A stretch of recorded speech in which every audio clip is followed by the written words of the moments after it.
Gold is breaking records again. Not crashing, not spiking overnight, just quietly climbing. And that should bother you a little. Not scare you, just make you uneasy.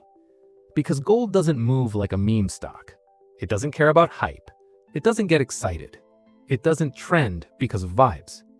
When gold rises slowly and stubbornly like this, it's usually reacting to something most people aren't looking at.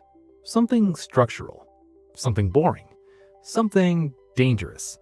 And this time, it's not what everyone thinks. Right now, the popular explanations are simple. Inflation, geopolitics, fear. Those are comforting answers. They let us feel like we're still in control, like we understand what's happening. But here's the problem. Gold has been rising even when inflation cooled, even when markets were calm, even when stocks were hitting new highs. No panic, no chaos, no screaming headlines. So the usual story doesn't quite fit, which raises a more uncomfortable question. What if gold isn't reacting to panic, but to math? To understand this, forget jewelry, forget pirate chests, forget doomsday preppers. Gold in the modern world isn't really an object anymore. It's a measuring stick, a very old one, older than governments, older than central banks, older than modern money itself. For thousands of years, gold's job has been painfully simple. It doesn't grow, it doesn't innovate, it doesn't promise you anything. It just sits there. And that's exactly what makes it useful. Because when nothing changes, it becomes a reference point, a way to compare everything else. So when people say gold is going up, what they're really saying is something else is going down. Usually, money. Now, here's where things get interesting and a little uncomfortable. Most people assume gold moves because the dollar weakens. But the dollar hasn't collapsed. It's still dominant, still powerful, still the center of global trade. Yet gold keeps rising anyway. That tells us something important. This isn't a currency story, it's a system story. So let's talk about interest rates.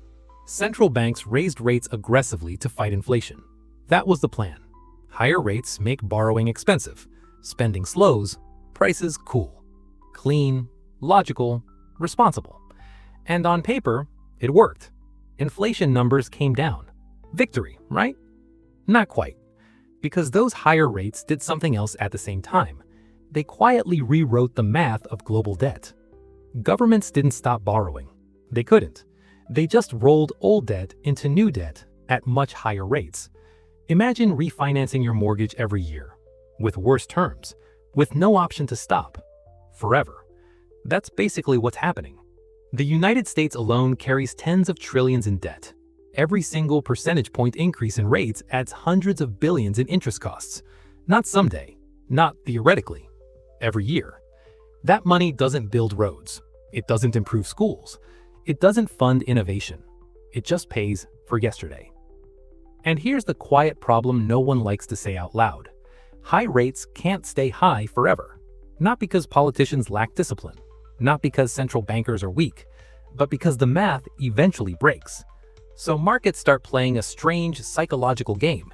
They stop asking, will rates go down, and start asking, how long until they have to? Gold is very good at answering that question, because gold doesn't care about press conferences, or speeches, or short-term victories. It prices in long-term inevitability. Here's the irony. Gold often rises during good news, strong job reports, stable inflation, calm markets. Why? Because good news buys time, and time allows leaders to delay hard choices. And delays don't remove problems. They quietly enlarge them. Gold isn't betting on collapse.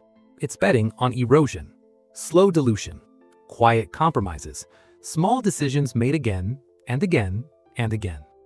Now let's add another layer. Central banks themselves are buying gold. Not retail investors, not social media traders, not YouTubers. Central banks.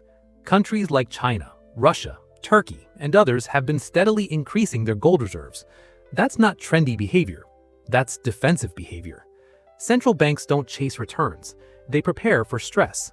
They're not betting the dollar collapses tomorrow. They're hedging against a world where trust is thinner, where trade is fragmented, where sanctions are common, where money itself becomes political. Gold has no flag, no issuer, no liability.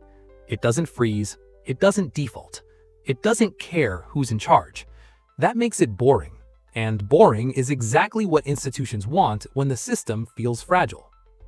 Now let's talk about inflation again, because here's the part that makes people uncomfortable.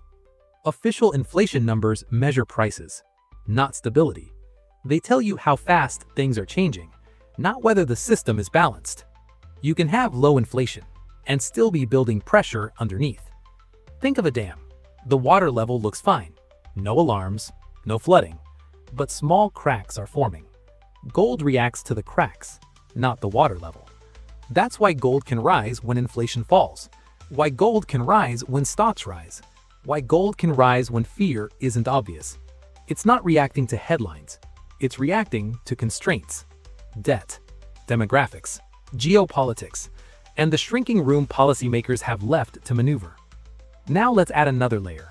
Social media will tell you gold is about to explode, that fiat money is dead, that this is the endgame. That's noise. Gold doesn't explode. It drifts. It grinds upward quietly while people argue about everything else. And that might be the most unsettling part of all. There's no crisis moment, no dramatic trigger, no clear villain, just a slow repricing of trust. Gold isn't saying the system will fail tomorrow. It's saying the system is more fragile than it looks, and that fragility doesn't show up everywhere at once. It appears first in places most people never watch: bond markets, currency swaps, central bank balance sheets. The plumbing. By the time it reaches the headlines, the move is already old. So when people ask, why is gold rising? The honest answer isn't inflation, or fear, or war. It's this. Gold is responding to a world where the future has become harder to promise, where debts are manageable, where stability depends on coordination that's slowly weakening, where the tools still work, but with more side effects every time they're used. Gold doesn't predict disasters. It prices trade-offs. And right now, those trade-offs are getting heavier. So the real question isn't whether gold will keep rising. It's this. What happens when the system finally has to choose between protecting growth or protecting trust? Because gold has already made its bet. The rest of the world just hasn't caught up yet.